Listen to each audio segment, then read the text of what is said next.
सूर्यकांत चौहान जी, मध्य प्रदेश।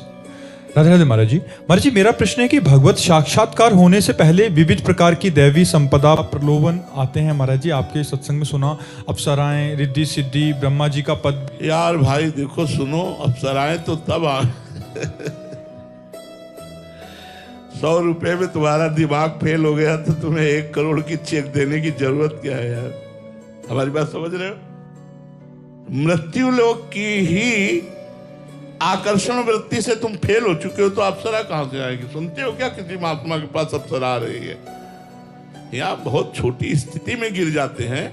100, 200, 500, 1000 रुपए में घंटा 2 घंटा भगवान को भूल जाएंगे। और जबकि त्रिभुवन की राजलक्ष्मी देने पर भी आधे पल के लिए जो भगवान का विस्मरण न करे वो महात्मा इधर उधर की मृत्यु लोक की भोग सामग्री में जब हम फिसल जाते हैं तो हमारे लिए ब्रह्मलोक की और स्वर्गलोक की भोग सामग्री क्यों आएगी? जब इसी में हम फिसल गए तो आगे बढ़ने की बात। अब बहुत कठिन है कलिकाल में कि कोई इस कोटि की साधना करे कि रिद्धियां सिद्धियां अप्सरा सब उतरे आकर के।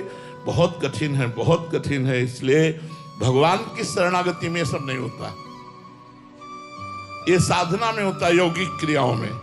लेकिन जो भगवान का शरणागत होता है, भगवान भेजते ही नहीं। करो सदा तिनके रखवारी, जिम बालक राखे महतारी। अपने शरणागत के सामने भगवान ऐसी चीज आने ही नहीं देते जिससे लुभायमान हो जाए। वो कृपा करते हैं, और अगर लुभायमान हुआ तो ऐसा अपमान करवा देंगे कि सीधे गली चले अपने, दोबारा कभी उस गली में न जाए। जैसे नारद जी लुभायमान हुए कि हमारा ब्याह हो जाए तो कैसा अपमान करवाया सभा में। यद्यपि उन्होंने नाराज होकर भगवान को साप दे दिया, भगवान ने साप स्वीकार किया, लेकिन नारद जी को भ्रष्ट नहीं होने दिया। जे विधि वही है परम हित नारद सुनो तुम्हार। भक्त का परम हित परम कल्याण करने के लिए भगवान ये रिद्धियां सिद्धियां ये सब नाटक माया का आने ही नहीं देते। बड़े कृपालु हैं, बड़े करुणामय हैं। बकाया जो साधना में चलता है या मृत्यु लोक के भोगों से बच जाए तब स्वर्ग आदि के भोग, स्वर्ग लोक के भोगों पर विजय प्राप्त कर ले तब ब्रह्म लोक का भोग। और जो भगवान का भजन करते हैं तो ब्रह्मादिक के भोग सब विषम लागत ताई, नारायण ब्रज चंद की लगन लगी है जाई। जो भगवान श्री कृष्ण से प्यार करता है वो ब्रह्मलोक के भोगों तक को विष के समान समझता है, फिर मृत्यु लोक के भोगों की बात क्या। इसलिए ये रिद्धियां सिद्धियां अप्सरा ये शास्त्रों में लिखा केवल रह गया है, अब तो बड़ा मुश्किल है, बड़ा मुश्किल। कह रहे थे कि महापुरुष जन इन दैवीय प्रलोभनों से कैसे बच पाते हैं महाराज जी? यार जब हमारा लक्ष्य भगवान है तो इनका प्रलोभन क्या करेगा हमें? जब लक्ष्य भगवान नहीं तो प्रलोभन कर सकता। हमारा लक्ष्य भगवान है तो ऐसे कैसे हो सकता है? ऐसे कैसे हो सकता है कि कोई प्रलोभन हमें डिगा दे? बड़ा लक्ष्य होना चाहिए। हमें भगवान चाहिए, माया नहीं। जिसका लक्ष्य भगवान है उसे कोई नहीं गिरा सकता। और जो मनोरंजन करने के लिए बाबा जी बना है फिर तो बात अलग है। यदि भगवान की प्राप्ति के लिए लक्ष्य लिया तो कौन ऐसा है कि भगवान के मार्ग में चलने वाले को प्रलोभित कर सके? कोई ऐसा नहीं प्रलोभित कर सके। क्या है, क्या कौन सा प्रलोभन है? इन कागज के टुकड़ों का क्या किया जा सकता है? केवल भोग मिलते हैं इसलिए रुपया महत्वशील है, इसलिए महत्वशील है, उससे भोग मिलते हैं। और भोग अज्ञान के कारण इंद्रियों को प्रिय लगते हैं इसलिए भोग का महत्व है। अज्ञान के कारण मैं स्त्री हूं, मैं पुरुष हूं, ये देहाभिमान बैठा हुआ है इसलिए इंद्रियों की प्रीता है। अगर ज्ञान हो जाए तो अभी आनंद का अनुभव होने लगे। कौन सी वस्तु है जिसमें प्रलोभन है?